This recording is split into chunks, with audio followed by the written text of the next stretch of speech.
ഇപ്പൊ ഈ പുസ്തകം, ഈ കിതാബ് ഇഖ്തിലാഉ സിറാത്തുൽ മുസ്തഖീം ഇബ്നു തൈമിയ്യയുടെ കിതാബാണ്. ഇതിൽ പറയുന്ന ഒരു ഹദീസ്, നമ്മുടെ ഏറ്റവും പ്രധാനപ്പെട്ട ഏറ്റവും വലിയ ഇബാദത്ത് ജുമുഅയാണല്ലോ. ശാരീരികമായ ഇബാദത്തുകളിലെ ഏറ്റവും ശ്രേഷ്ഠമായത് ഫർദ് നിസ്കാരങ്ങളാണെങ്കിൽ അതിൽ ഒന്നാം സ്ഥാനമാണല്ലോ ജുമുഅ നിസ്കാരത്തിനുള്ളത്. ജുമുഅ നിസ്കാരം ഇസ്രായിന്റെ ആ 5 നിസ്കാരങ്ങളെ കൂട്ടത്തിൽ ജുമുഅയും വന്നിട്ടുണ്ട്. പക്ഷേ നബി സല്ലല്ലാഹു അലൈഹി വസല്ലം തങ്ങൾക്ക് മക്ക കാലഘട്ടത്തിൽ അത് നിർവഹിക്കാൻ നടപ്പിലാക്കാൻ സാധിച്ചില്ല. അതിന് പല കാരണങ്ങളും പറയുന്നുണ്ട്. 40 ആളുകൾ ഒരുമിച്ച് കൂടാനെന്ന് സാഹചര്യമുണ്ടായില്ല. ഇനി ഉണ്ടെങ്കിൽ തന്നെ പബ്ലിക്കായിട്ട് നിർവഹിക്കുവാൻ പറ്റുമായിരുന്നില്ല.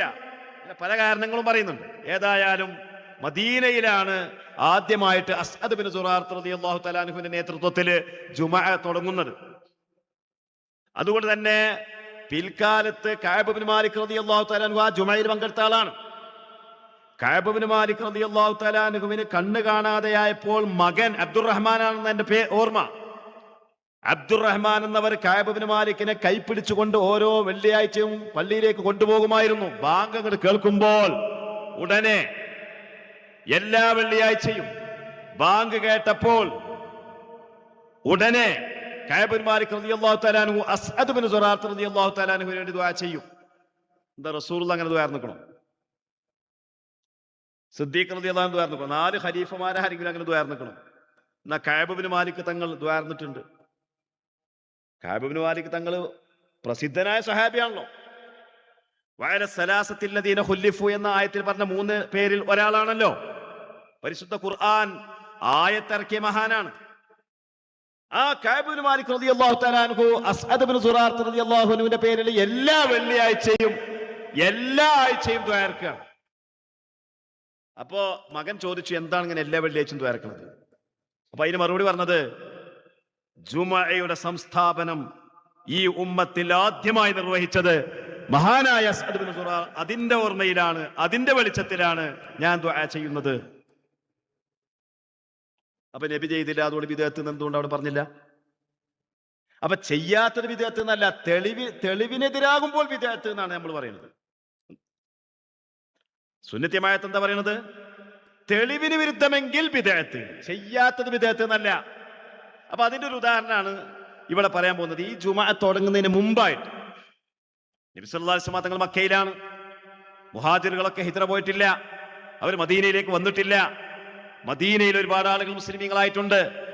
അപ്പൊ അവരുടെ നേതൃത്വത്തിൽ അസ്അദ് ബിൻ സുറാർ റളിയല്ലാഹു തആല അൻഹുവിന്റെ നേതൃത്വത്തിൽ ഒരുപാട് ആളുകളുണ്ട്. ആ സമയത്ത് നോക്കൂ, മുഹമ്മദ് ബിൻ സീരീൻ റളിയല്ലാഹു തആല അൻഹു റിപ്പോർട്ട് ചെയ്യുന്ന ഹദീസിൽ കാണാം, നുബ്ബിഅതു അന്നൽ അൻസാർ, ഇബ്നു തൈമിയ്യ ഉദ്ധരിക്കുന്ന ഹദീസാണ്.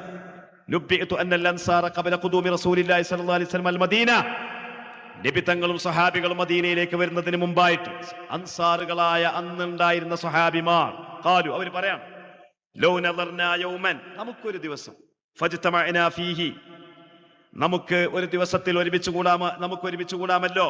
ഫദക്കർനാ ഹാദൽ അംറ അല്ലദി അൻഅമ അല്ലാഹു ബിഹി അലൈനാ, നമുക്ക് ഒരുമിച്ച് കൂടിയിട്ട് നമുക്ക് അല്ലാഹു തന്ന ആ നിഅമത്തിനെ പുരസ്കരിച്ചുകൊണ്ട് നമുക്ക് ദിക്റിലായി കഴിഞ്ഞുകൂടാമല്ലോ. അപ്പൊ അവർ പറഞ്ഞു, യൗമുസ് സബ്ത്, നമുക്ക് ശനിയാഴ്ച ആക്കിയാലോ? അപ്പൊ പറഞ്ഞത് വേണ്ട, ശനിയാഴ്ച ജൂതന്മാരുടെ ദിവസമല്ലേ. എന്നാ ഞായറാഴ്ച ആക്കിയാലോ? അതും വേണ്ട, അത് ക്രൈസ്തവരുടെ ദിവസമല്ലേ. എന്നാ വെള്ളിയാഴ്ച ആക്കിയാലോ? ഫജ്തമഉ ഫീ ബൈതി അബി ഉമാമത അസ്അദ് ബിൻ സുറാറത, അസ്അദ് ബിൻ സുറാത്തിന്റെ വീട്ടിൽ അവർ ഒരുമിച്ച് കൂടി. ഫദുബിഹത് ലഹും ഷാത്തുൻ ഫകഫതുഹും, പിരിഞ്ഞു പോകുമ്പോൾ ആടിനെ അറുത്തിട്ട് അവരതിന്റെ മാംസം കഴിച്ചിട്ടാണ് പിരിഞ്ഞു പോയത്.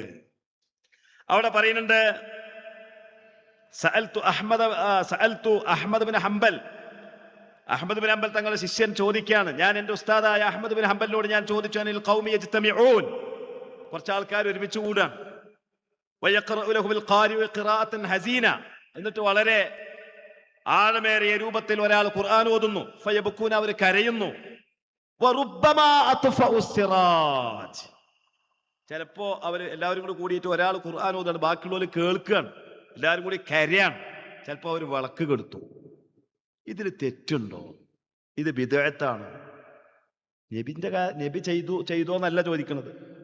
ഇത് തെറ്റാണോ, ഇത് ളലാലത്താണോ? ബഹുമാനപ്പെട്ടവർ പറയാണ്, ഫഖാല അലി അഹമ്മദ് ബിൻ ഹംബൽ തങ്ങൾ പറയാണ്, ഇൻകാന യഖറു ഖിറാഅത്ത് അബി മൂസ ഫലാ ബഅസ, ഒരു കുഴപ്പമില്ല. ആ ഓതന ഖുർആനിൽ തെറ്റില്ലെങ്കിൽ ഒരു കുഴപ്പമില്ല. അപ്പൊ നബി ചെയ്യാത്തത് തെറ്റ് എന്നുള്ള ആ കാഴ്ചപ്പാട് എങ്ങനെ വന്നു? ആര് പറഞ്ഞു? ഏത് ഇമാമ് പറഞ്ഞു? അപ്പൊ ഇവിടെ ഇവരുടെ ഈ ഒരു സ്ഥലത്ത് ഒരുമിച്ച് കൂടുന്നതിനെ പറ്റി അവർ ചർച്ച ചെയ്തപ്പോൾ അവർ പറയുന്നുണ്ട്, എന്താ പറയുന്നത്? ഓരോ വിഭാഗത്തിനും ഓരോ ദിവസമുണ്ട്. ജൂതന്മാർക്ക് ശനിയാഴ്ച ഉണ്ടെങ്കിൽ ക്രൈസ്തവർക്ക് ഞായറാഴ്ച ഉണ്ടെങ്കിൽ നമുക്കൊരു ദിവസം ഒരുമിച്ച് കൂടായിരുന്നില്ലേ? അൻസാറുകൾ ചിന്തിക്കാം. അങ്ങനെയാണ് അവർ വെള്ളിയാഴ്ച ഒരുമിച്ച് കൂടുന്നത്. പിന്നെയാണ് അത് ജുമഅയായിട്ട് മാറുന്നത്. എന്തുകൊണ്ടത് ബിദ്അത്തായില്ല? അപ്പൊ ബിദ്അത്ത് എന്ന് പറഞ്ഞാൽ എന്ത്? പിഴച്ച ബിദ്അത്ത് എന്ന് പറഞ്ഞാൽ എന്ത്? ഞാൻ അതുകൂടി അതിന്റെ ഒരു നിർവചനത്തിൽ വന്ന ബിദ്അത്തിലെ ബിദ്അത്ത്, അതാണ് വഹാബി പ്രസ്ഥാനത്തിന്റെയും മൗദൂദി പ്രസ്ഥാനത്തിന്റെയും തബ്ലീഗ് പ്രസ്ഥാനത്തിന്റെ ഒക്കെ വലിയൊരു പിഴവ്. ബിദ്അത്തിൽ അവർ ബിദ്അത്ത് ഉണ്ടാക്കി. എന്താണ് ബിദ്അത്ത്? പ്രമാണവിരുദ്ധമായതാണ് ബിദ്അത്ത്. അത് ഇബാദത്താണെങ്കിലും വേണ്ടില്ല, സാധാരണ ജീവിതമാണെങ്കിലും വേണ്ടില്ല. ഇപ്പൊ പന്തളി പഴയ കാലത്ത് ഉണ്ടായിരുന്നില്ല, പുതിയ കാലത്ത് വന്ന ഒന്നാണ് പന്ത് കളി. പന്ത് കളി ബിദ്അത്താണോ? അല്ലേ? പന്ത് കളിച്ചാൽ നരകത്ത് പോകുമല്ലേ? പ്രമാണവിരുദ്ധാണെങ്കിൽ നരകത്ത് പോകും, ഇല്ലെങ്കിൽ നരകത്ത് പോകില്ല. അപ്പൊ പ്രമാണത്തിനോട് മാറ്റിരിച്ചു നോക്കും. പ്രാമാണിക വിരുദ്ധമാണോ? അല്ലേ?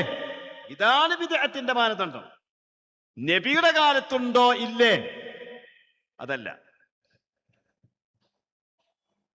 അവിടെയാണ്, അതിന്റെ പേരിലാണ് ഇന്ന് ഈ കാണുന്ന എല്ലാ കോലാഹലങ്ങളും ഇവർ നടത്തിക്കൊണ്ടിരിക്കുന്നത്.